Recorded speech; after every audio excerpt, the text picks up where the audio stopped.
All right, welcome everyone to the July 13th CAPI cohort meeting number 6. I wanted to quickly go over the agenda. Just to let you know, we're going to start with the inventory results presentations. Both the city of White Plains and the village of Hastings-on-Hudson will be presenting, which is fabulous. Then we're going to move on to emissions forecasting, target setting, and stakeholder engagement and climate planning. Kale will handle that. Then we'll move on to breakout rooms where, as usual, we'll have time to talk about what we're learning and any challenges, etc. And then I will finish up with the homework and questions and answers that have been asked in the last month or so. The next meeting will be in person on Thursday, August 3rd. That's 3 weeks from now. We had to push this meeting back a week because of the July 4th holidays. So our next meeting is only 3 weeks away, and will be in person at the Westchester Board of Elections. You all should have received a meeting invite for that in your calendar, but if I will be sending an update just in case someone didn't get it. So just be aware of that. I also wanted to just take a second to talk about what happened on Sunday, because it was actually quite personal. This to me, this is the road I take to get to work in Newburgh, and it was just devastated by the downpour. The first picture is closer to Fort Montgomery, right around where the Bear Mountain Bridge is, and just totally. You can see the infrastructure here is really compromised. The river actually went under the road here, so. Certainly going to take a long time for that to get fixed. And the second photograph is closer to Storm King up near Highland Falls. And that was just remarkable to see. The road just looks like a river, almost looks like the log flume at Rye Playland, just totally devastating. So I hope the people in those cars were okay. And just underscores the importance of the work we're doing. So thank you all so much for taking this so seriously and being so committed. So just wanted to share that. And with that, I will give it over to Judy and Miriam from the City of White Plains to discuss their inventory and what they learned from the process. I'll let you share your screen here, Judy. Yeah, Judy's going to share her screen with us. All right, are people seeing what's on my screen? Yes. Great. Thank you so much. We're so happy to have the opportunity to present to you today. I get very nervous when speaking, especially in a situation like this, because these topics are so complicated. But Judy and I have been trying to understand the entire process, and with the help of all of you guys, it's become easier than we originally thought it would be. So Judy, when you're ready, you can start sharing your screen. Oh, I feel I am. Can people not see it? Oh, yes, you're right. Okay, so first we're going to talk a little bit about White Plains. White Plains is a vibrant and diverse community with many services and amenities for our residents and visitors. White Plains is located in Westchester County, as you all know, and it's just about 25 miles north of Manhattan. White Plains is considered one of the most accessible cities in the region, and it's so easy to get to Manhattan by train. It takes about 30 minutes. Our total population is almost 60,000 people. However, our daytime population is about 250,000, as we have workers, shoppers, and visitors arrive by car, rail, bus, and even planes. We are so excited because White Plains recently became a Bronze Certified Climate Smart Community. That happened in April this year, and we worked very hard, like the entire city helped us to accomplish this, and we completed 23 actions. 120 points were needed to get that certification, and we had over 170. So we feel very proud of that. And thank you for your help, Mary. So moving on to slide 3, the required baseline year for this project was 2019. And we included all city-owned buildings and facilities in this report. The scopes that were included on this project were scopes 1 and 2, and scope 3 for the employee commute. On slide 4, you can see the emissions by sectors. And as we will see in more details on slide 5,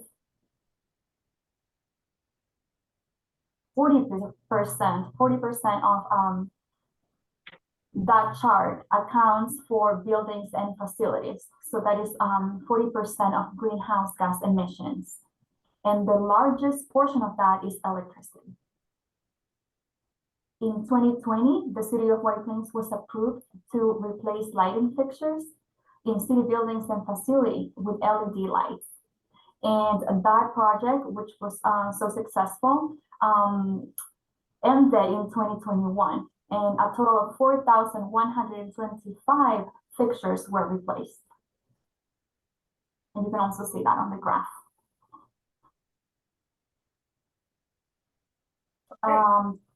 I'm sorry? No, go ahead. Yes. So then we have slide 6, vehicle fleet. This sector was the second largest contributor to greenhouse gas emissions, which accounted for 35% of emissions that were measured. Our goal is to continue replacing gasoline-powered vehicles with electric vehicles. And this is why in 2019, the City of White Plains adopted an informal policy. It's not yet a formal policy, but we're working on it to replace gas-powered vehicles with electric vehicles. Of course, wherever feasible, because in some instances that is not possible. But we are even looking into the possibility of getting an electric garbage truck. So that's one of our projects. Also, we are happy that our mayor is so supportive of all of this. He is very passionate about electric vehicles and he drives one himself.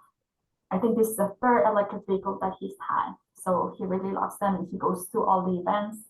And I think he attended the car show this year with you, Mary.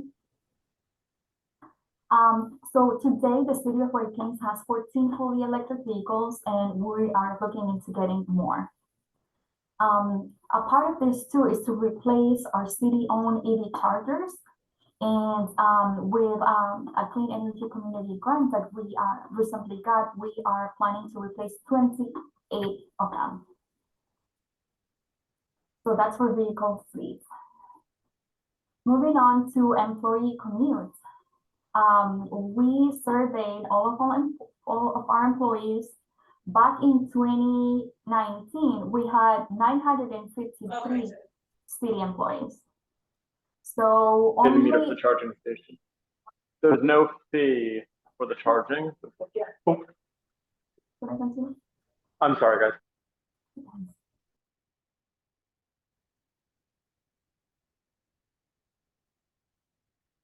Mary, you're on. Miriam, you're on mute. Oh, sorry, can you hear me now? Yes. Sorry, I said so much. I'm done now. No, I was just talking about our employee commute. We surveyed all of our employees, but of course the numbers have changed. Back in 2019, we had 953 city employees. And out of that amount, only 150 responded. Yeah, I think on the slideshow it says 115, but the number is 150. Sorry about that, Mariam. I meant to correct that. Yeah, no, it's fine. So we scaled it up to represent, the total number. It was interesting to notice that only three survey respondents drove electric vehicles in their commute in 2019, and would be even more interesting to see how many drive electric vehicles now. But since, we have to base it on that year, we don't really know. But I'm sure it's more than that because I see some electric vehicles in the block. So we expect those numbers to increase moving forward. The city and our mayor as our leader is dedicating some of the clean energy communities funding to, enhance EV charging infrastructure in the city parking facilities, which will encourage not only city employees, but also our residents to make the switch to electric vehicles. So yeah, we're making a lot of progress, and we are so excited to see what you guys are doing, because we get inspiration that way. And it's been a pleasure to work with all of you. So Judy will continue the presentation. Thank you. Thank you, Mariam. That was awesome. The streetlights and traffic lights accounted for just about 20% of the greenhouse gas emissions. We have converted all of our streetlights to LEDs. That was done in 2017. The wastewater pumps were a tiny portion of the greenhouse gas emissions.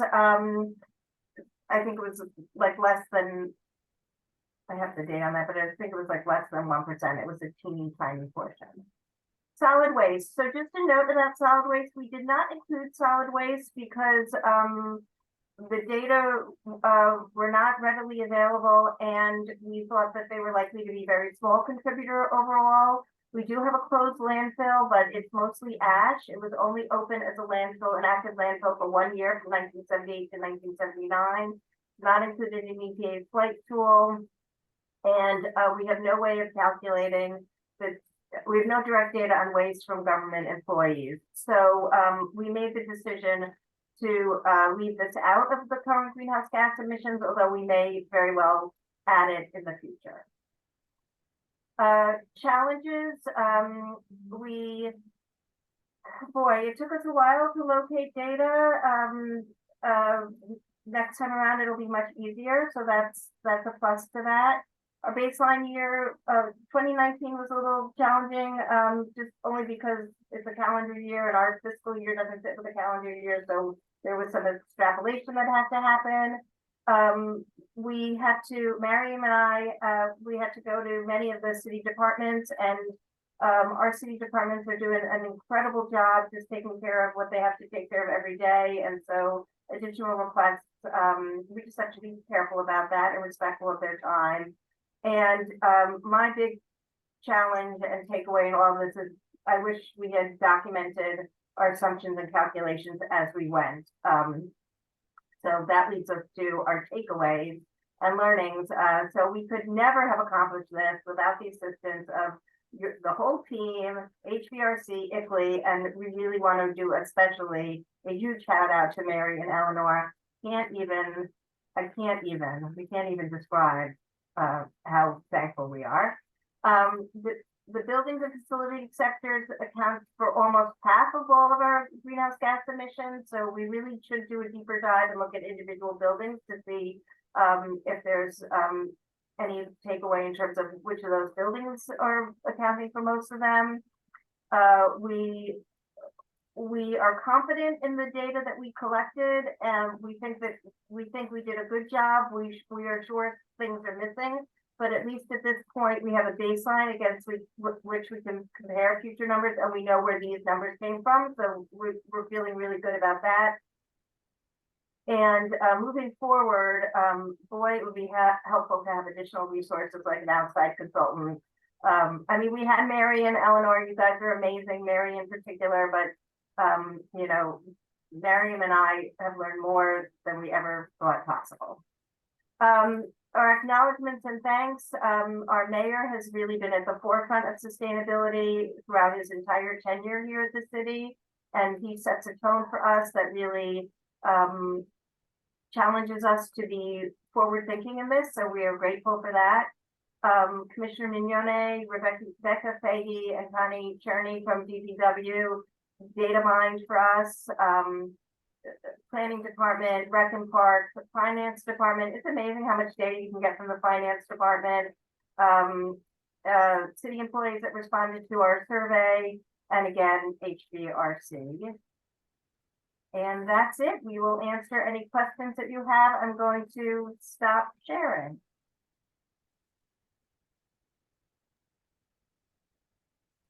I have a question, Judy. I know you and Mariam spent a lot of time doing the benchmarking action for CEC. Do you think that was helpful in this exercise as well? I know it's quite different, but you can maybe just talk about the differences and, you know, kind of what your challenges were in each of those efforts and how they compare. That would be great.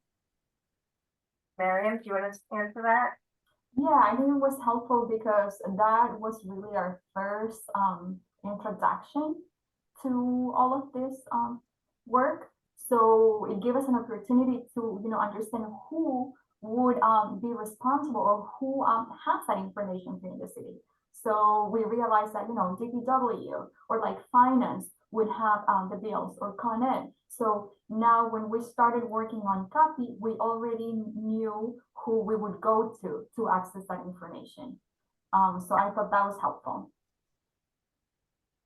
And that's often half the challenge. So that's makes good sense. Thank you. Does anyone else have any questions? All right, then. Thank you so much, Judy and Miriam. That was great. And congratulations on being done. And now I will turn it over to Anthony Costantini from the Village of Hastings-on-Hudson. Good afternoon, everyone. Uh-oh. Like I'm zooming for the first time. Okay. So we've done our inventory report. I would like to start off with how grateful I am to the village in general because we've started doing GHG tracking since 2016. So we've kind of been on top of tracking all of our utilities for our buildings and facilities. So the Hastings-on-Hudson is 2.9 square miles north of Yonkers. As of the 2020 census, we had 8,590 residents. We are CSC Silver certified and a designated clean energy community. The inventory, just like everybody else, is a baseline for 2019. We have included our municipally owned and leased buildings. So that means our fire department, we have agreements with them as volunteers. Our schools, of course, are not. We're not the school district. This includes scopes 1, 2, and 3. And just a shout out to our mayor, Nikki Armacost, our board of trustees, our village manager, Mary Beth Murphy, our various staff, and our Climate Smart Community Task Force and also our Conservation Commission. Our major sources of emissions by sector, 48% is buildings and facilities, which is not unsurprising. Our next largest is our vehicle fleet and then our employee commute. Reducing emissions from these sectors will be key to our climate action plan for the future and our ongoing work. Streetlights and traffic signals are 3%, it's a little sliver, we don't have that many. So for buildings and facilities, I did the inventory, of course, this year like we all are, but I'm kind of saying what we've done since 2019. We've converted our building lighting to LEDs to reduce energy consumption, and we're trying to be smart with heating and cooling principles. So, we'll let the heat rise early in the morning and let it cool off, and by the time it's 4 o'clock, we don't need the heat to kick on, or we'll switch to smaller electric units. We'll cool early in the day, and then generally turn off the air conditioners. For our vehicle fleet, we have purchased 4 EVs since this inventory, and we've seen some reductions. We have a green fleet policy that will hopefully guide more informed purchasing practices. So as we look to replace vehicles, we're looking for the right fit. I have no real comments on our employee commute. And for streetlights, we've completed a conversion of our streetlights, indicative street lamps, to LEDs, and we'll start looking to compare data for energy savings in future years. We have a few challenges with records, like everybody else should. Centralizing them is difficult and timing is difficult. So certain departments pay certain bills, and getting that data from them is hard. And then doing a yearly roundup is sometimes difficult. Like I'm usually behind on our vehicle fleet mileage by the time I ask for it, by the time it's due, or by the time I'm trying to report back. So it's not always one-to-one. Employee commute with an estimate, we've had a lot of turnover. So, our previous clerk lived in Yorktown, I lived in Hastings. So the difference in commute is dramatic. So I used an estimate, and I estimated a 2-week vacation sort of thing for everybody, which should capture those who did, those who didn't, those who might have had more. And then there are some inconsistent data points that are around spikes in energy or water bills, which in one case turned out to be a leak. That's for a different year, not this year, but that does happen, and we have to go through that. I thought it was interesting that our employee commute and vehicle fleet exceeded buildings and facilities by 1 point. I think it's interesting that we have a lot of, commuting for our employees, because that's a significant number. Improved bookkeeping and improved processes will simplify this going forward, as I said previously. And then just educating our staff on best energy reducing practices, best water use reduction practices will be helpful as we continue to achieve our goals. And once again, same people I think before, our mayor and board of trustees, our manager, our staff, Conservation Commission, Climate Smart Communities, and of course, Mary, who is both a trustee and part of the HBRC. So she's really been a very strong aid for us. And that's it. Short, sweet, and to the point. Stop sharing. So Hastings gets a double dose of help from Mary? It's like your secret weapon. That she is.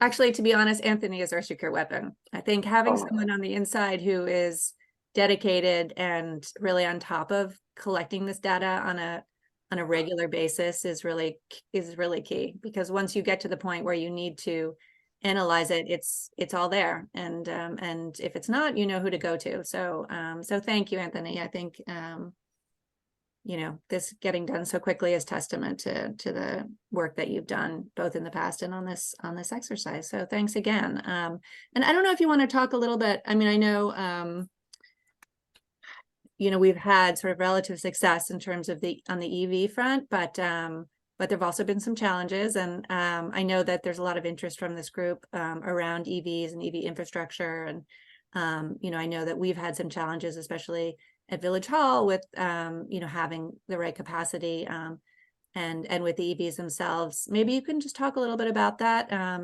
if you wouldn't mind. Yeah, sure. Yeah, thank you. So currently at Village Hall, we have 3 EVs that are making use of kind of 1.5 charging stations. We have a Tesla station that we're able to put in, and then we have an outlet that we're using that's run from like an air conditioning. So it's kind of a cobbled together. But we're currently working with Con Edison through their Make Ready program to recreate our infrastructure at the front end, which is upsizing our transformer and wires. We have to retool some of our power panels so that we can install outlets. And it's actually like charging units from Wallbox is the vendor we chose to go with. And we did it this way instead of a traditional charging station because our parking lot is public. So we're not that we don't want the public to charge, but we have charging stations in a parking lot for it. So the challenge has kind of really just been getting all the pieces to line up so that we can move this forward. I've been working on this, I think, for about a year, almost a year and a half now, as we continue to wait for an engineer to make designs and drawings, and it's a lot to make sure that we have enough to charge a fleet of any size. Anthony, what year did you say the village started doing greenhouse gas emission inventories? 2016. 2016, okay. And you do it annually? Yes, we do it annually. It's usually January, February of each year, so we wait for the final bills to come in. And we publish all of our reports from, we use Energy Star, and we just use their graphs and data, you know, tables, and publish that on our website.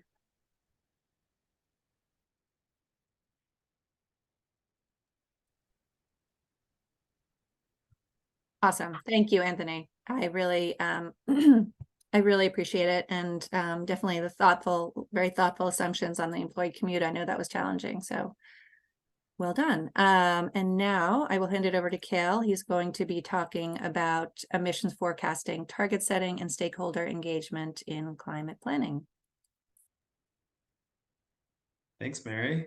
And yeah, congratulations to White Plains and to Hastings and the other communities that are finishing up your inventories. I have to say that I'm very impressed with the CAPI program because ICLEI works with many communities around the country on putting together greenhouse gas inventories, lots of times with, 15, 20 cities at the same time. And they never are so, step by step in line with each other to finish, around the same time, kind of working through a program so coherently as in Westchester. So it's really impressive that you all have done your homework. I heard it called out that it'd be a lot easier to just hire a consultant, and many communities do that, but it doesn't build that kind of internal, knowledge about this process the way that it does if you do it yourself. I get that may be something you do your first year, and then you want to hire it out in future years. So totally fair, but just very, very impressive, because I don't think I've seen this kind of like coherency. And Mary's gotten lots of praise, and I'm going to praise you too, Mary, because I know it has about everything to do with you to keep all of us round up together and working in tandem. So what I'm going to talk about is the where we go from here, and that discussion wouldn't be possible if we weren't all in, more or less the same spot. So thank you to Mary, thanks to people who presented today, and I'm going to get a screen share going here. There we are. Okay. So what we'll talk about is a little bit of a preview for a couple concepts that we'll go into like a deep detail on in the coming 2 sessions when we meet together again. But I want to give like a lay of the land of what the path that we're going to follow together for the rest of CAPI. You all know that CAPI had some major milestones and is it outputs or outcomes? They're deliverables, they're products that you're working on. One of them is the greenhouse gas inventory, and then another is the climate action plan. So because each of those outputs are very substantial, they can kind of break up the CAPI into 2 phases. So you all are finishing up phase 1, and where we go from here is moving into a phase 2, where we really start to think beyond the where we are today question into the where do we want to go and how do we get there. And so what we'll talk about today is that those 2 follow-on questions, right? Where do we want to go? That's forecasting and setting a goal. And then the how do we get there is the climate action plan. So we'll talk a little bit about what goes into forecasting and target setting, and then CAP and why stakeholder engagement is such a huge piece of that. I'm going to remind us here of a visual I think we shared the very first time we were together. That is a timeline of a climate action plan process. It's from a much bigger community. This is Washington, D.C., and the scope that they were using was community-wide. So we're all doing a local government operations inventory, or a climate plan. And then so that's totally fine. I just wanted to show this timeline because it is still, very similar despite the 2 different scopes.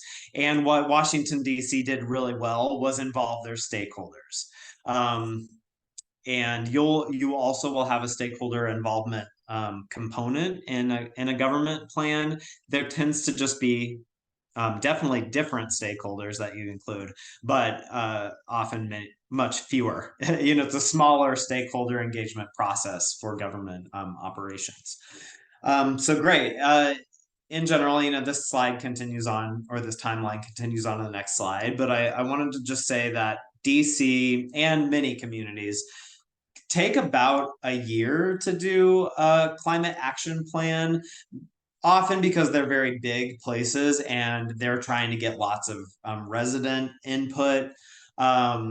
But a year is what we'll see, the amount of time that it takes to do a plan. I don't want to scare anyone because you all are doing a smaller scope of a plan. You may very well finish in, way less of that time. I think even, 6 months or less. Mary may have some more insights around that. But the foundation, Mary, I'm going to stop there. Actually, am I saying something that's way different than what we had planned? Okay. No, that's okay. Good. Yeah. And so there's you know, the inputs here that go into the climate action plan, there is this kind of data focused side, not as heavy as what you all just did with the inventory. But you're modeling, you know, different actions and looking at scenarios of combinations of different actions in a plan in a data focused way. But then there's this people centered side that's all stakeholder engagement. So whether it's 6 months or a year, you can see in DC, I mean, they have like focus groups and they have lots of residents involved, pop-up conversations. That's just saying there's different modes of involving their stakeholders, and they, you know, they spent a good, what was that, like spring and summer doing the stakeholder engagement. And then they moved into the planning phase. So this is, you can see here by June, if it was a full year, they're drafting their framework for their climate action plan, but essentially they're like table of contents and like approach and methods and stuff. And then their plan narrative is all put together, all the data analysis done a couple months later, and then finalized after some probably open comment period in December. So, you know, if you're thinking like you're going to spend 4 months or 6 months or something, just, you know, proportionally understand that a good like half of your time could be in getting input from your stakeholders. Yeah, I was there. Yes, but then I came out here 2 minutes Yeah, ago. Miriam, Because a we have to second. present. Hi, sorry, Miriam, if you could mute your, We had um, a presentation. The moderator should have permissions to mute yes, people. I should, and I will do that right now. There we go. Great. Okay, and last thing I'll say about the stakeholder, just putting the emphasis on stakeholder engagement. I said they're different when they're a local government. You're thinking in terms of probably your leadership, like a select board or a city council or maybe the mayor's office, and then departments, staff, you know, department heads, hopefully, who are involved with the major sectors that we covered in the inventory. So this is like transportation and energy, buildings and facilities, your fleet, you know, your fleet manager. Those kinds of folks tend to be the stakeholders in a local government operations plan. You don't, you know, they're not on call nonstop throughout the process. Everyone's busy. So, you know, minimally you want to get people together for a workshop and ideally two. And I'll show you like good moments for when that can be happening, but you want to hear people's ideas out front of what should go into the climate plan. And you're going into those discussions armed with the data from your greenhouse gas inventory. So here's the tried and true kind of step-by-step view of making a climate action plan. You all completed step one.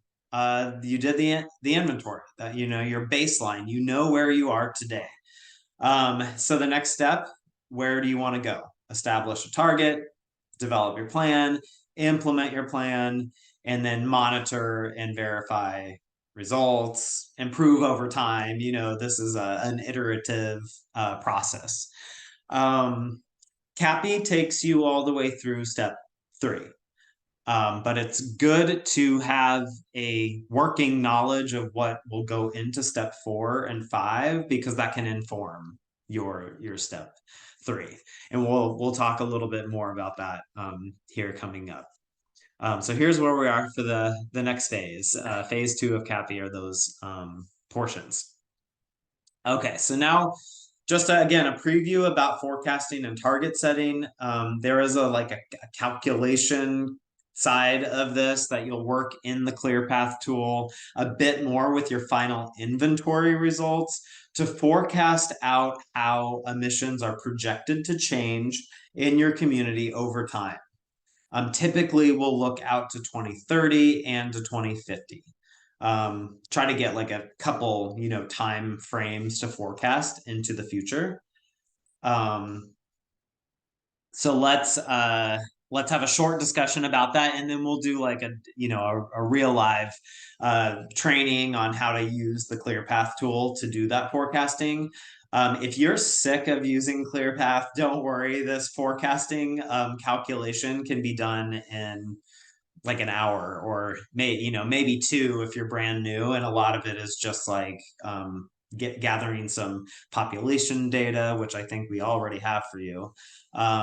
Maybe some assumptions about the grid carbon intensity. Again, Mary is amazing and gathers all of this information for us ahead of time. So it's short. It's a short process, and you can do some like playing around with assumptions to see different, trajectories of emissions moving up and down. So the inventory reveals where emissions are today. I've said that a few times. A forecast projects emissions into the future, and then a target is a goal, essentially, a greenhouse gas reduction goal. So any good goal has a few components to it. You have a clear date. What you tend to see are like reducing emissions by a certain amount by 2050. You see a lot of 2050 goals. More and more you'll see 2040, 2030, these kinds of targets. Sometimes you'll hear them referred to as interim targets, where like the interim to 2050. I don't really know the whole reason why we all have 2050 stuck in our head within the climate world, but a lot of looking out to the year 2050. I guess that's the point where we all like fall off a cliff if we don't get it right. But lots has to happen between now and 2030. The science has shown. So we also like to include an interim goal of 2030. So you choose a date or a few for your targets, and then you'll include an emissions percentage reduction. And this is where you can get kind of nitty gritty with your data analysis to look at like, truly what percentage of emissions needs to drop for the fleet to meet your 2030 goal. You can get really precise, I guess, with your percentage reductions. You'll also see kind of these just blanket goals that are like, we are aligned with the New York State goal. That's carbon neutrality by 2050. Maybe New York is 2045. I forgot. Mary might know. And so that's totally acceptable too, is like we're aligned with the state. We're going to adopt that goal. Then that's great, and you'll just show in your climate action plan as you model your emissions reductions from actions, you'll show how that's true, how it's true that you're aligned with the state's goal. Some of the communities on the line may find that you can be more ambitious than the state. Looking statewide, we need leading communities, or else the state won't meet its goal.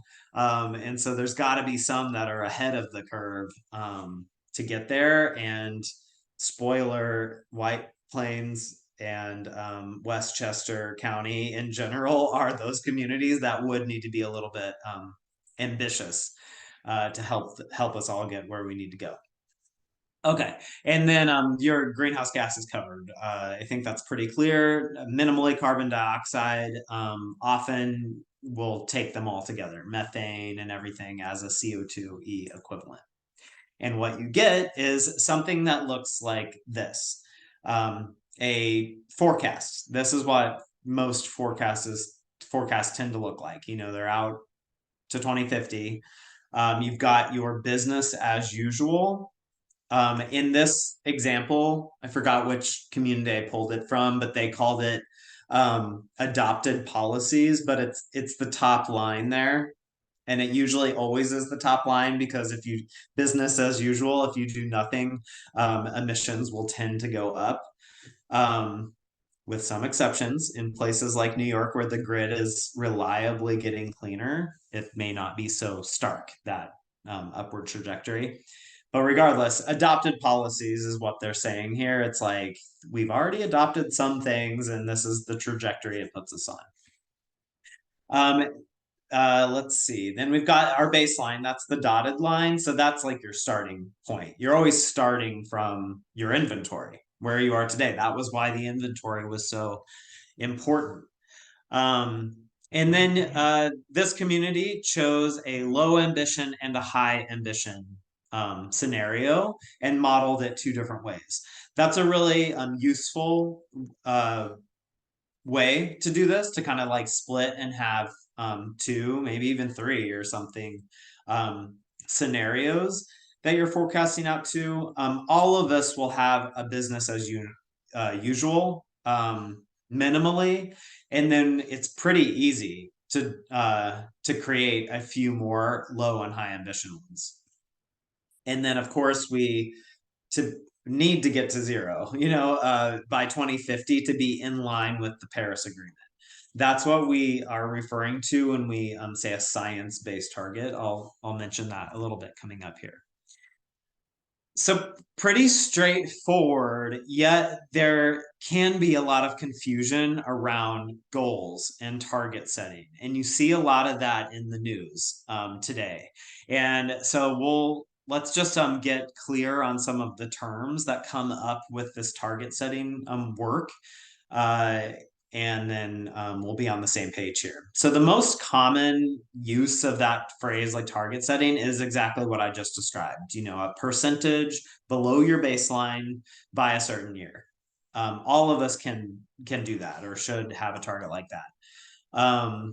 You'll see some cities have a decarbonization goal, or they reference at least the word decarbonization. Our city is decarbonizing. We're on the road to decarbonization, this kind of thing. At its core, that means exactly what it's saying, like reducing carbon dioxide. Doesn't need to mean necessarily to 0 when you hear that. It's just like on some sort of path that reduces carbon. I see that bullet here. Full decarbonization would mean producing 0 emissions. The important not a caveat, but just detail about decarbonization is it's not including sequestration. You're not referring to removals of emissions, such as like in trees or in wetlands or something. You're talking about decarbonizing from carbon sources, so the stuff in your inventory. Okay, then we have carbon neutrality and climate neutrality. Our friends in Europe like to say that, but we most often hear carbon neutrality, and that's with sequestration. So when you hear carbon neutral, you're taking like your forest and your trees, your wetlands, your land use. Someday in a futuristic scenario, maybe we all have like carbon capture plants and like technology, in our streets or something that's pulling carbon out of the air. I always think that sounds very dystopian, but others are really believing in that. So whatever it is, I hope it's trees. There are carbon sinks, and they're sequestering carbon. We already have carbon sequestration going on in our cities all the time. There are soils, there's parks, there's maybe even have some ag land inside of your community. So it's taking all that into account. All right, and then finally you have these net 0 goals, and that includes offsets. This whole discussion that you could purchase a forest, you could your town could buy a forest in Brazil and count the sequestration over there, and that's an offset. Or maybe you're purchasing a solar field, solar installation in Washington State or something like this, and that's going to count as an offset. You all are savvy enough to know that this is a controversial or at least a complex kind of calculation. to ensure that you're not double counting and this kind of thing. But offsets are probably, you know, they're part of a calculation around carbon, net zero carbon for some time to come.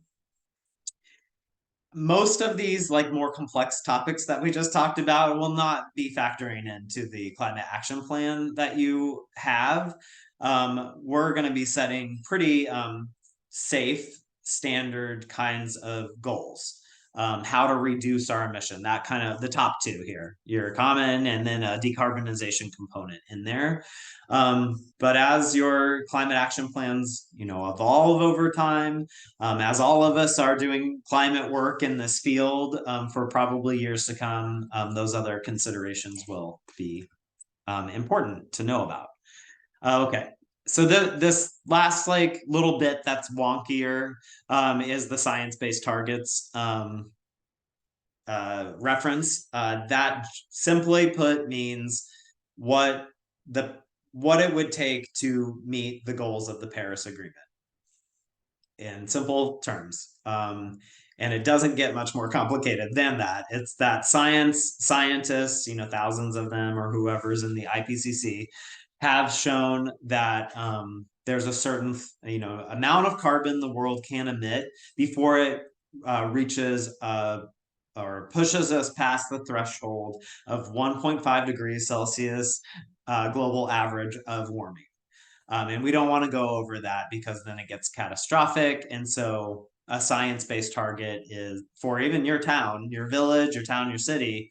It's what goal you'd all need to meet to be in line with that future that's under 1.5 degrees. So we will help you. ICLEI will calculate your science-based target for you. You can, I'm just gonna go back to not distract you there. We all have your greenhouse gas inventory results now. So we'll give you your science-based target. And you can choose to have that inform the goal that you have, that you'll adopt, or outright say, yes, we'll take this science-based target. Or like I said, you may choose to adopt what the state of New York has as its goal. Where these things are different are the science-based targets tend to be like very ambitious. Maybe even like 60% reduction by 2030. And it's already 2023. So you can see how like pretty wildly ambitious that would be to reduce by 60% in 7 years. But that is what the science is showing a North American community would need to do. So we'll give you that. You can inform your decisions with that, and then use the ClearPath tool to make some more, you know, revisions, refine the data to inform the goal you'll ultimately choose. Great. So maybe I'll like pause there for a second, because I'm going to move into talking about the climate action modeling work. But any questions about setting a target? Hello, this is Judy with White Plains. Hi, thank you so much for that. I actually have a question sort of related to targets, but more related to benchmarking where we are right now. So when we look at our overall metric ton carbon impact, I have no frame of reference. I have no way of knowing, like, how do other cities of about 60,000 in the Northeast compare to that? Do you have that? Do you have those data that you could share with us so we could get a sense of? I mean, I'm not saying we need to do better anyway. I'm just curious. Yeah, no, that's a great question. Let's pull some examples. Yeah, because we'll have inventories that like Cambridge and what are some others I often look to throughout the Northeast. But yeah, we'll have other examples of inventories and like total metric tons of emissions from these other cities, and we'll just see where White Plains falls in the mix. And you can draw some inspiration on what they've got planned. I think that's a great idea. Thank you. That'd be really helpful. Appreciate that. And Kale, could you add some small communities to that so that we, all kind of get some kind of perspective of where we are? Yeah, absolutely. That's great. We'll get some big and small, and we'll look at them all side by side. Let me write that down real fast.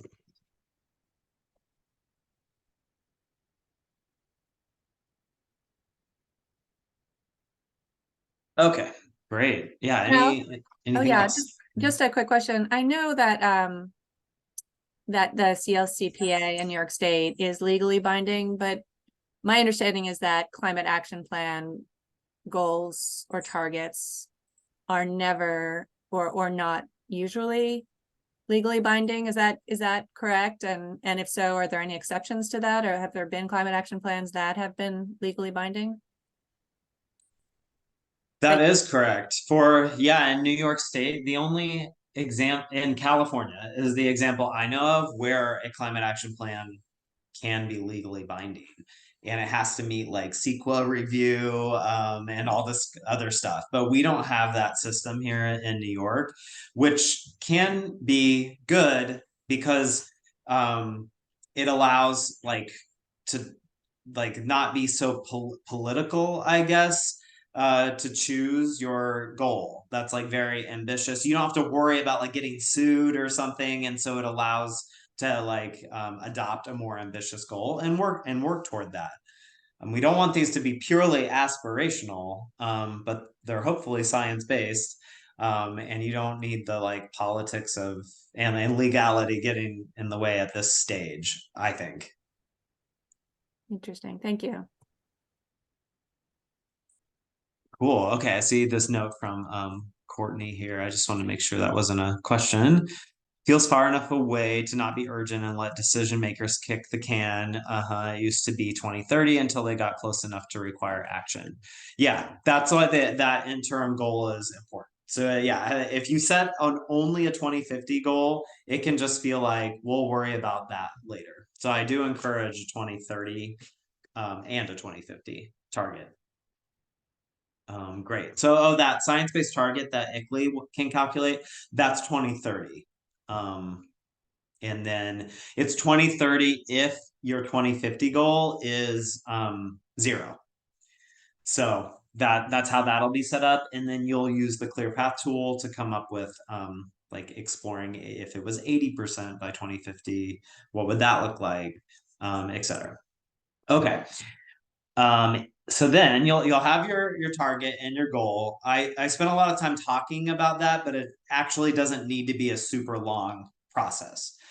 Within like I was saying, a couple hours even, but within a week or 2 weeks, you all can have maybe a few different targets that you can explore with your stakeholders.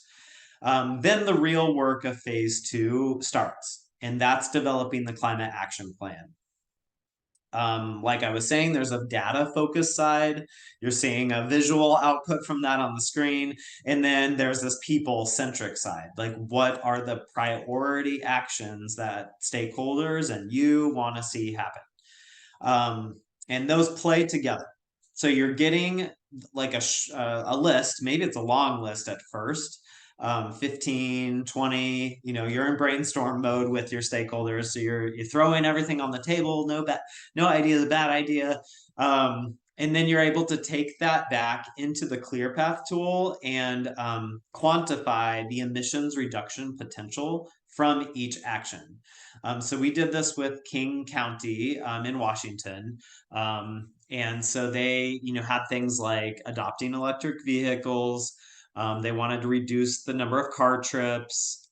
They did want to phase out hydrofluorocarbons and refrigerants.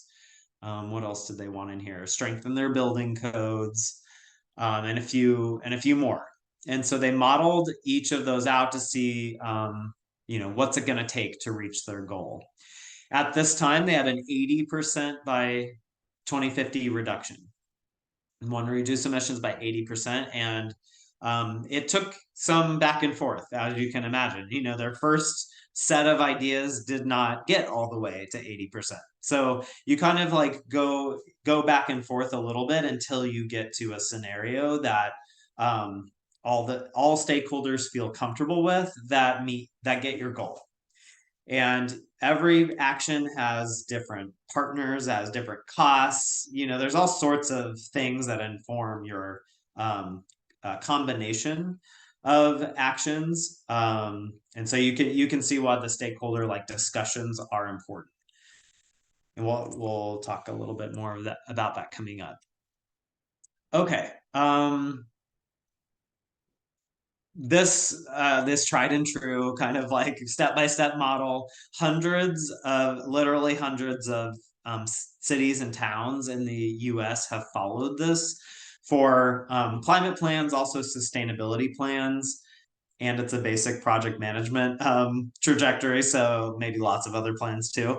But for so long, we kind of like threw this out there as you know, step by step. It's so easy. You make your target, you make your plan, you do the plan, and then you monitor results, as if it's like equal amount of effort or time or something for each of these steps. Now we're to this like point where lots of cities have climate plans, and so many have sat on shelves forever because the step number 4 is really hard. You know, actually doing the plan is tough. And so this past year, I worked with a few folks on our team to kind of like expand out on that step 4.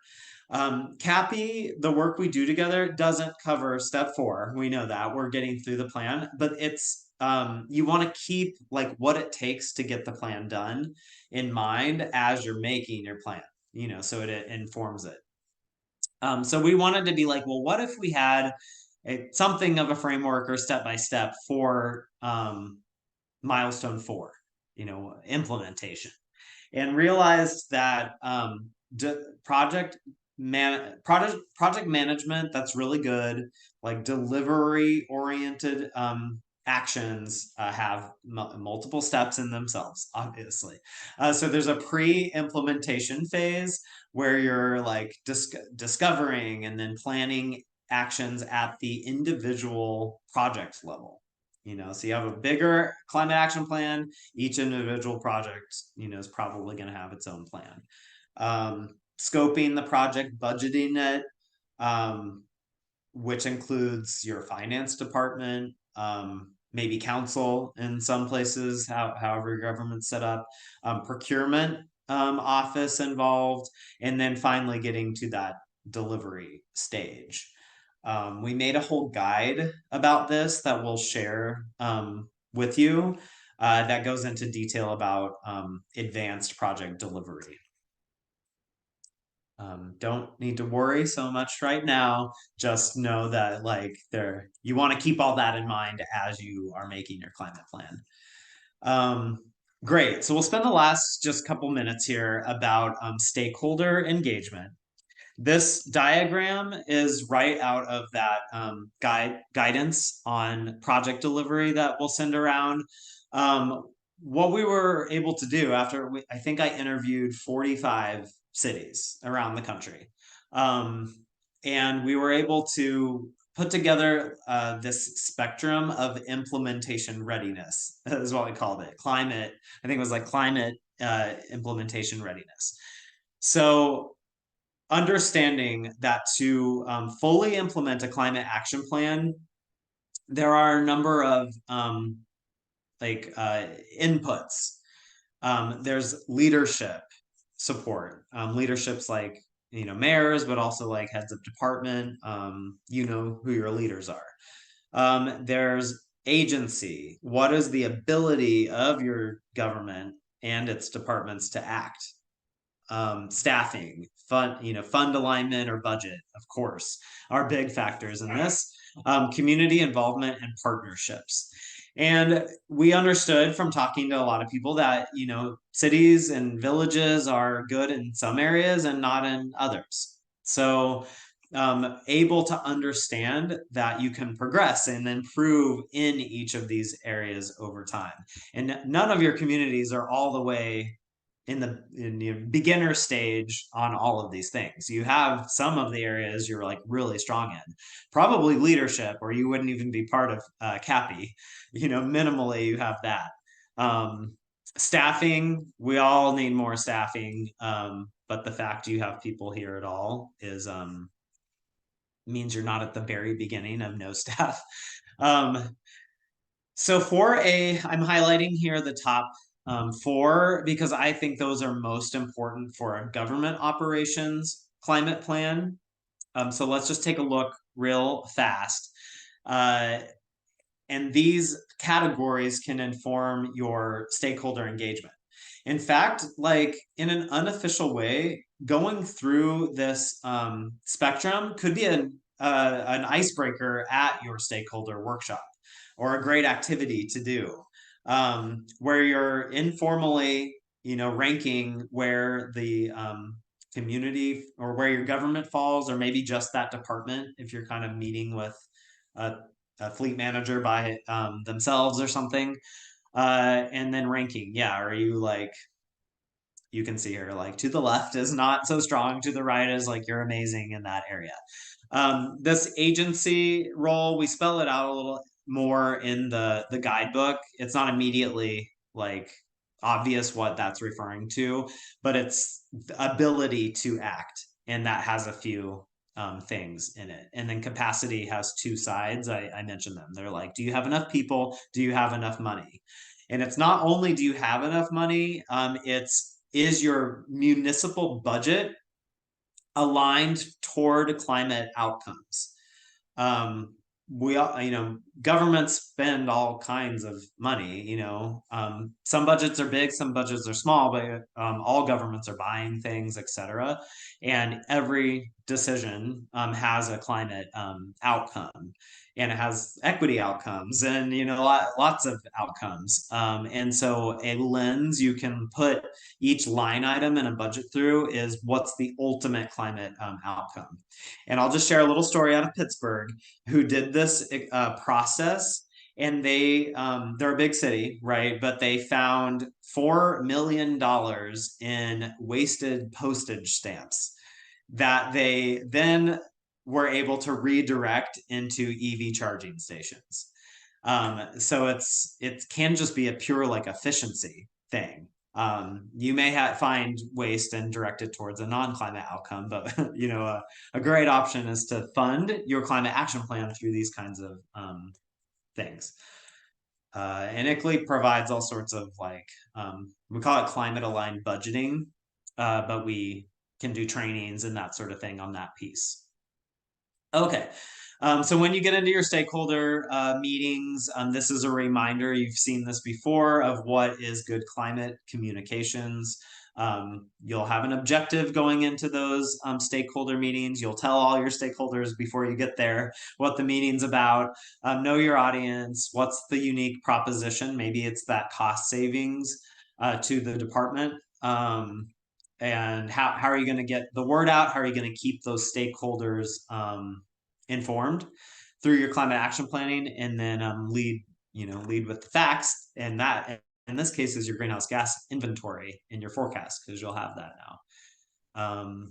Great. So I'll end there and turn it back over to you, Mary. But these are a set of the guidance and resources that we'll give you. We'll have a whole communications toolkit, this guidebook called Engaging Meaningfully. So it's about how to get the most out of a stakeholder workshop and that sort of thing. And then that implementation readiness stuff that I talked a lot about. So I will end there. Thank you so much, Cal. That was great, really interesting, and definitely a lot to look forward to in the next few months as we go a little deeper into some of those areas. So the next step is to break out into smaller groups to talk, as usual, about some of the challenges and some of the lessons learned so far. And then we'll come back and I will talk to you about homework and next steps. I wanted to introduce a few of my colleagues, but unfortunately they just dropped off. But maybe I'll do that on the next session. I did also want to introduce a newcomer. We have Elijah Reichlin-Melnick, who has joined the Westchester County's team. So he's going to be an integral part to both completing the inventory and moving on to the climate action plan, completing that as well. So welcome, Elijah. Thanks. Great to be here. Yeah, great to have you. So with that, we'll spend 12 minutes, I believe, and then we'll see you back after that. See you soon.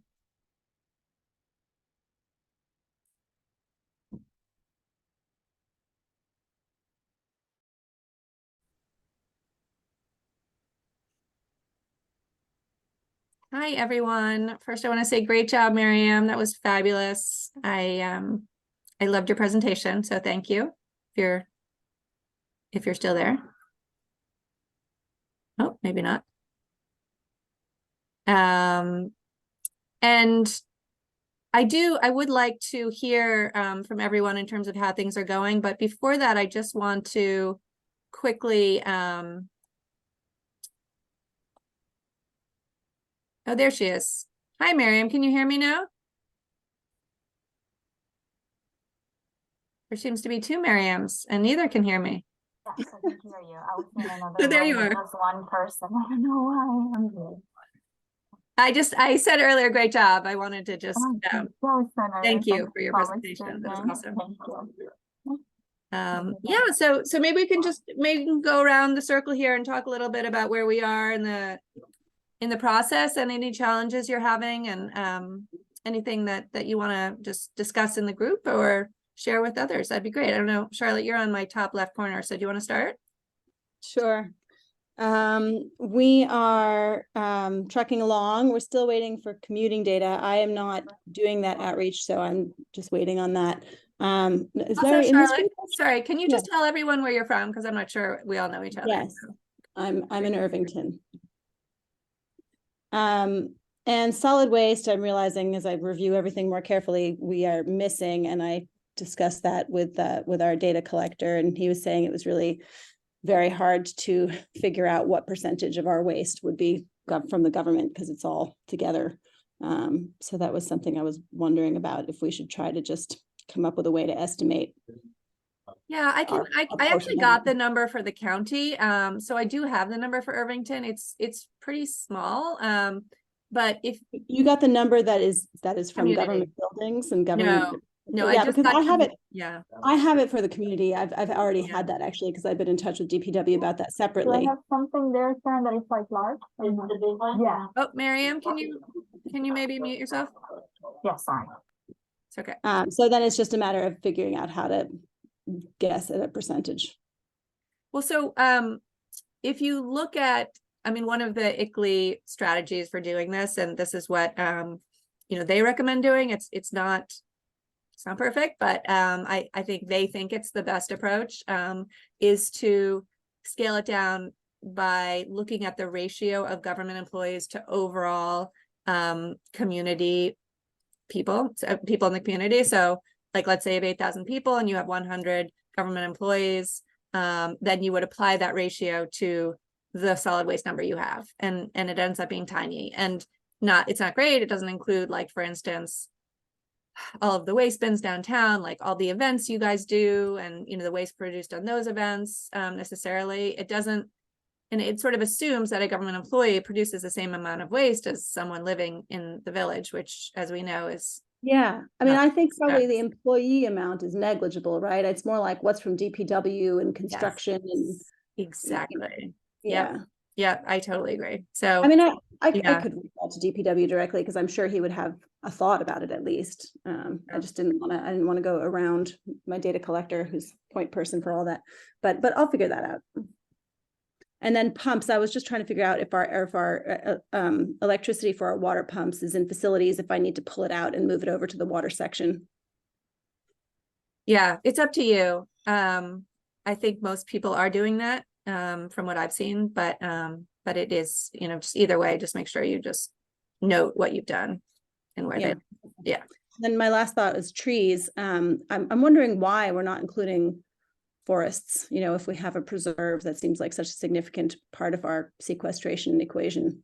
Yes, such a good question, and one close to my heart. So I totally hear you. I think you can, and actually I can send you, Phillipstown did a greenhouse gas inventory where they included trees, and it's really good. So And you mentioned that the share other day, but is that, because what I heard on the video recently is that it's just that it has the part that actually counts against our carbon emissions has to be outside of forests. So it's counting individual city trees, and everything else has got to be an information only, which doesn't actually count against our emissions. So, right? Am I right in that? I don't think necessarily. I mean, I think you can include trees. They're usually included in the community greenhouse gas inventory for parks you're talking about, right? Like the big, your bigger exactly. parks. Usually in community, but you can do it for the government ones as well, because the government does own the parks. I mean, it just depends kind of. I think they're pretty open. You just have to kind of back up your perspective. The issue is, and Rhinebeck. The tab is emissions and removals from trees outside of forests on government land, which is, I think, was really clearly removing the forests from the equation.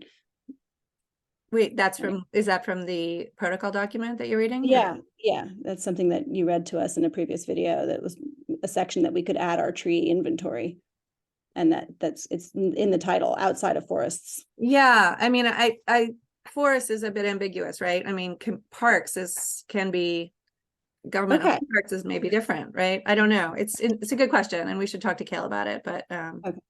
I'll ask Kale. That's yeah. fine. But I mean, so what Rhinebeck did was they used Tree Saver and iTree, and they came up with a number, and it was ridiculously high. Like it was, and then they realized that it was for the lifetime of the tree, which is 20 years. I know we're sort of getting into too much detail here, but so then they thought, well, we can't really include it because we can't even scale down that number because it's not possible, because the sequestration isn't the same in year 1 as it is in year 20. So they ended up just checking the box that said from information only, and they're going to monitor it and put it in their report, but they're not counting it against their emissions. Right. Anyway, that's a short answer. But it's great. It's a great topic, and I'd love to discuss it more. So maybe as you may know, in the Irvington Woods, we've done really extensive analysis of the impact of our trees, and wherever we included it would be neat to have it. Yep. Totally agree. All right. Do you want to go, David? Sure. We're pretty close to the end. As far as I'm aware, we have a single piece of data that we need, which is the gasoline usage of our rather small transit fleet, which is just our senior center. And we're kind of waiting. Eileen was hoping to get that from her source and shortly, like today, tomorrow, kind of thing. Alternatively, I guess we could do an estimate, but then we need to talk offline about what the acceptable assumptions are for that kind of estimate. Right. Great. That's great that you're including that. I'm just going to cut in there a little bit. Ideally, we should have that by the end of this week. We should have those numbers in, and that would make it a lot easier instead of, estimating. So we're hoping for those last numbers. Wonderful. Thanks, Eileen. But other than that, all the stuff is entered, including in the ICLEI sheet. So it's kind of patching in this number once we get it in whatever form it is that we have it. And that should be it. And then I'll have 20 million questions about the inventory report. Bring them on. All good. Okay. Heather, I know Pelham's almost done, right? You guys are, but Tom was away, so you guys are going. Yeah, we got some feedback from Caroline, and so we want to go back and put. I like that idea a lot of putting the data set together with the data, the references together, and so yes, it looks like running corner. I would have loved to talk about forest myself, but I haven't. Just one of those things on my to-do list. I don't know that I'll ever get to, but it's a great. That's a great question that I'm remembering that I would have liked to be able to work on. And I loved your question about legally binding before, and And it wouldn't have occurred to me that there was a downside to making it that way. But yep, so far so good. Yeah. Yeah. All right. How about Dean, Terrytown? You guys are done, right? That's fantastic. Well, we have all the data in, and Elisa's working on the report.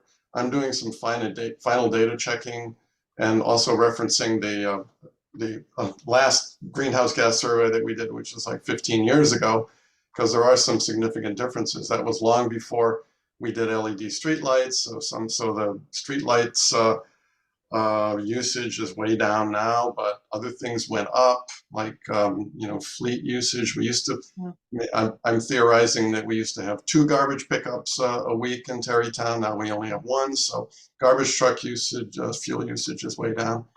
But there's some other things I want to try to reconcile and make sure that we have all the correct data transferred from the master workbook. And then Lisa's working on getting our charts and narrative together for the report. Great. Elisa, I know it's been, are you having any luck recreating some of the reports from the first inventory? I'm still working through it. Yeah. And I just wanted to confirm, so we need to send the data to Kale for review, right? Now that it's all in? I've already let Caroline and Kale know that you guys are ready for your quality assurance check. Okay, great. Thank you. So, and just a reminder to all of you, when you're feeling ready, if you could just let us know, and we'll look at it as well. Caroline and I will look at it. So, just to make sure. And I'm really interested to hear more about why your solid waste numbers have gone down, Dean. I mean, that's interesting. Or I guess it's not solid waste, it's the fuel associated with the pickup trucks. Like if it's because of composting or just population decline, or kind of what the reasoning is behind that, that would be really interesting to hear. It's nice to have. I think you said 1 fewer garbage pickup, right, Dean? Right. But why? Like, is that just is because less garbage, or just, yeah, anyway. Less truck use. It's in the fleet section. Right. Yeah. So the garbage trucks only have to go around the village once a week instead of twice. But is that just like why? You mean that was a policy decision, right? Yeah. We have very large. We distributed very large trash bins to the homes, so everybody can put their weekly trash in one big bin instead of 2 smaller ones. Yeah. Gotcha. Okay, so we're up to 12 minutes. Unfortunately, we have to go, but thank you guys, and I'll see you back in the main room.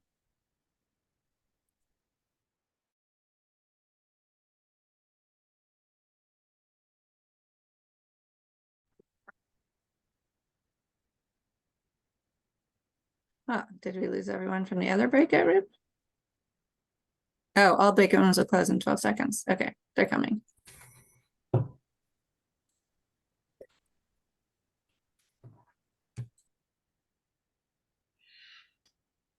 right, welcome back, everyone. So I am going to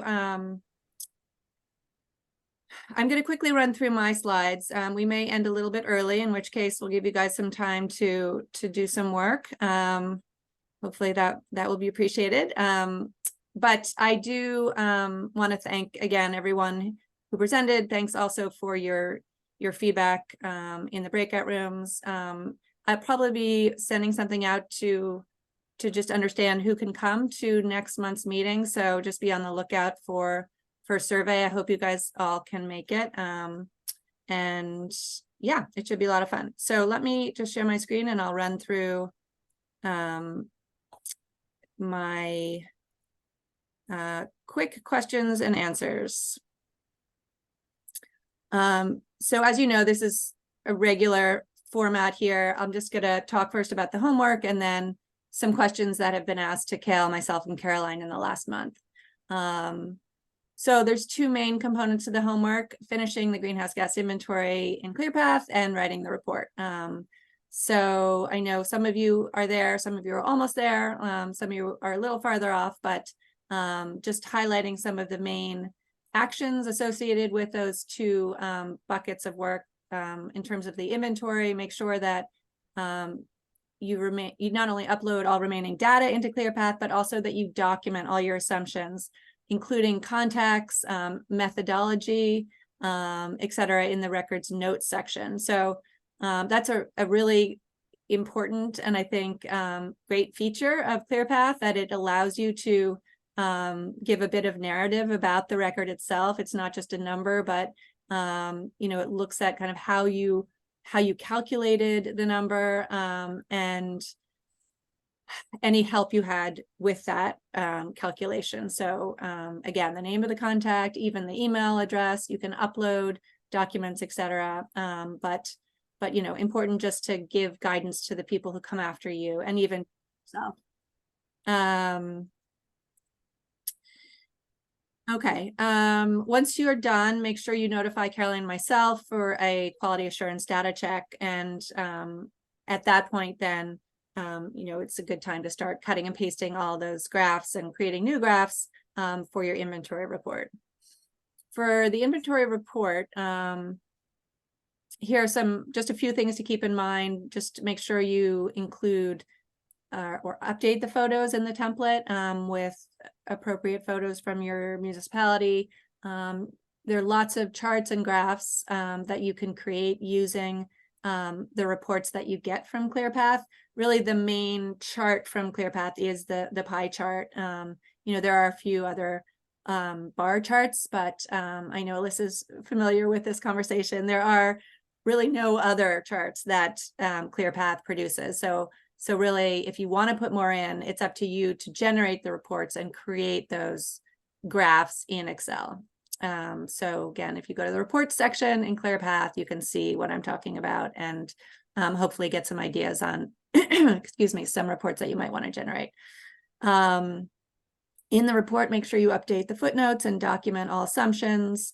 And also very important to reference the sectors you've not included. So if you don't include solid waste, if you don't have a wastewater treatment facility, for example, if you don't include trees, but you think that next time you'd really like to include trees /parks /forests, you know, make a note of that in the inventory report so that the people who look at it and update it moving forward, if it's not you, can be aware. Refrigerants is also really important to mention. It's not a sector, but it's something that's very much on the climate smart community's radar.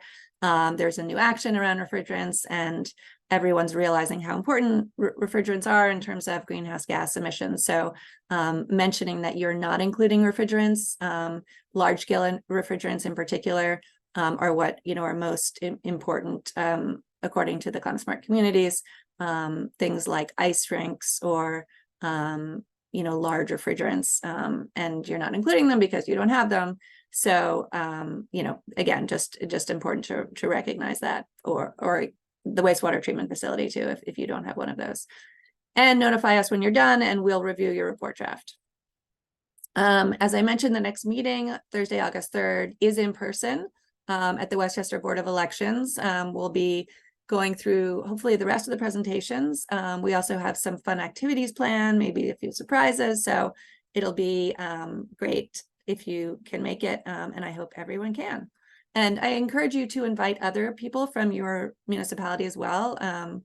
Some of the elected officials, for instance, might be interested in hearing your presentation or meeting people or just hearing what we've all been up to. So let me know if you'd like to invite additional people.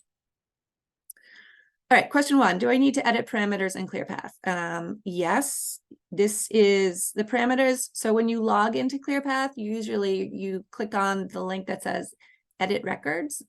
But if you click on the link next to it that says edit parameters, a window will pop up that looks like the window to the left here. And there are 5 fields that need to be filled out. One is the name of your inventory that should include your baseline year. Then the year itself, which is the baseline year, the population of your municipality, which is the population of the entire municipality for the baseline year, the status, which is in progress until the inventory is complete and approved by ICLEI, and then you'll want to move that to complete. And then lastly, you should check the box that says official inventory for selected year. If you don't check that box, it actually will throw off some of the reports. So, so it's important to check that. All the other fields can be left blank. do I need to add anything to the notes section of the record in ClearPath? I think I mentioned that already, that is actually really important. So again, contact names, data assumptions, gaps, uploading spreadsheets, and including who entered the record even with the date of entry. And just, as discussed, this will make it easier for you as well as for others who want to update the inventory. Should I upload the master workbook to ClearPath? This is actually something I just noticed that one of the municipalities had done, and I think it's a great idea. If you have actually used the master data workbook and uploaded data to that. So the way that this municipality did it was they created a record under in buildings and facilities, a record called master data workbook. And when you click into it, the record is blank, but the master data workbook is uploaded to that record. So again, it just makes it really clear that you can find the master data workbook in ClearPath, and just makes it easy to find. So I think that's a great idea. Where can I find my total emissions in ClearPath? So if you go into the reports tab and you click on either the inventory by scope or the inventory by sector report, you can see here that you can just tally up the numbers for scope 1, 2, and 3, and that will be your total emissions. So that's one way to do it. Also in the comparison reports, you can see emissions by year if you've done an inventory prior to this one.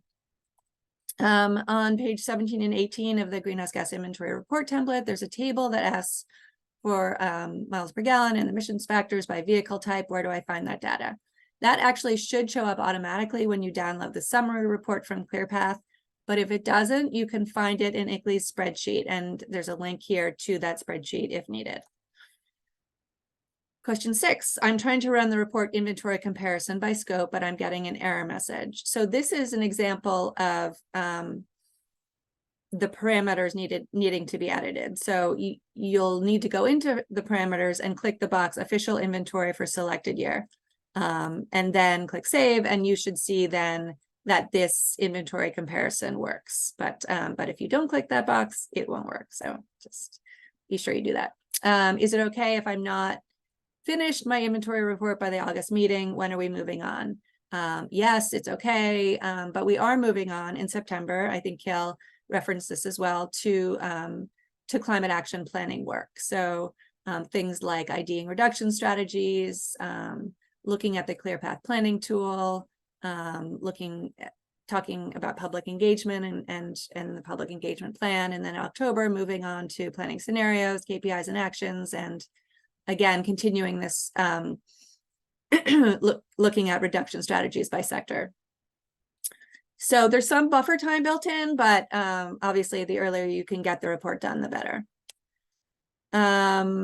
Okay, question 8. What do we do next if we are done with our inventory in ClearPath and our inventory report? You can start familiarizing yourself with the CSC PE Action 2 Government Operations Climate Action Plan. So this is in the Climate Smart Communities portal. You can read about the action. Just make sure you're familiar with what the requirements are for your CAP. You can also familiarize yourself with the CAP template. That's on the CAPI website under Program Resources. You can upload your inventory report to the CSC portal for submission, depending on what your strategy is for submitting for CSC. And you can also come to CAPI hours and learn about how to begin forecasting and target setting in ClearPath.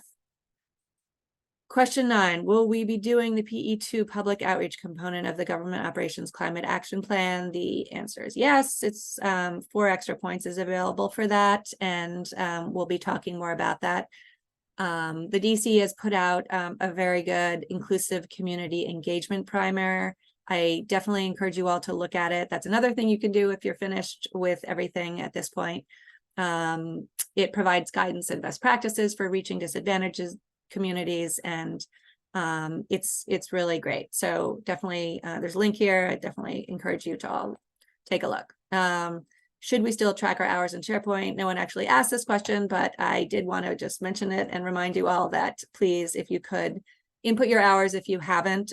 We are submitting our report to the DEC. We have to submit quarterly to the DEC for this grant, the CAPI grant. So I will be finishing that up probably by Monday. So if you haven't input your hours for the second quarter, please do so by Friday, ideally, end of day Friday. And that's it. Thank you so much. And unless anyone has any questions, I think I will give you all 25 minutes back to do some work on your inventory, unless anyone has any questions. No. All right. Well, thank you everyone again, especially to Cal for that great presentation, and we'll look forward to seeing you on the 3rd. Thanks a lot. Thank you, Mary. Good to meet you all. everyone. Thanks, Bye. everyone.